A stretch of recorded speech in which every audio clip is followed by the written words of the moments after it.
17 June ঈদের দিন ভোররাত থেকেই সিলেটে শুরু হয় ভারী বর্ষণ, সঙ্গে নামে পাহাড়ি ঢল।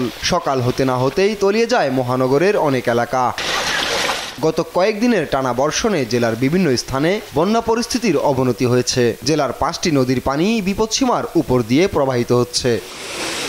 জেলা প্রশাসন জানিয়েছে মহানগরের 21টি ওয়ার্ড ও জেলার প্রায় 1323টি গ্রাম প্লাবিত হয়েছে।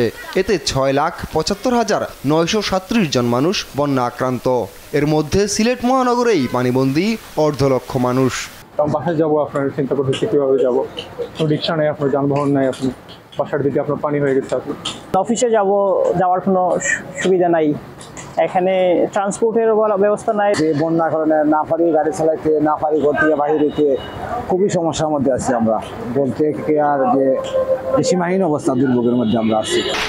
মহানগরের শাহজালাল উপশহর, যতরপুর, মেন্দিবাগ, শিবগঞ্জ, রায়নগর, সোভানীঘাট, কালীঘাট, কামারগড়, মাসিমপুর, তালতলা, জামতলা, কাজিরবাজার, মদিনা মার্কেট, আখালিয়া, মেজরটিলা ও দক্ষিণ সুরমার লাউয়াই, বড়ইকান্দি, আলমপুর সহ বিভিন্ন এলাকায় অনেকের বাসাবাড়িতে গলা পর্যন্ত পানি।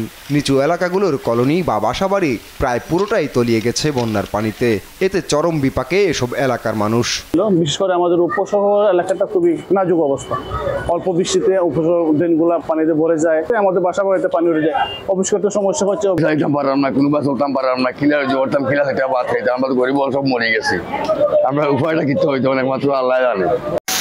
এমন পরিস্থিতিতে কিছু মানুষ আশ্রয়কেন্দ্রে আশ্রয় নিলেও বেশিরভাগই যেতে চাচ্ছেন না নিজ বাসাবাড়ি ছেড়ে। নিউজ ডেস্ক, দেশ টিভি।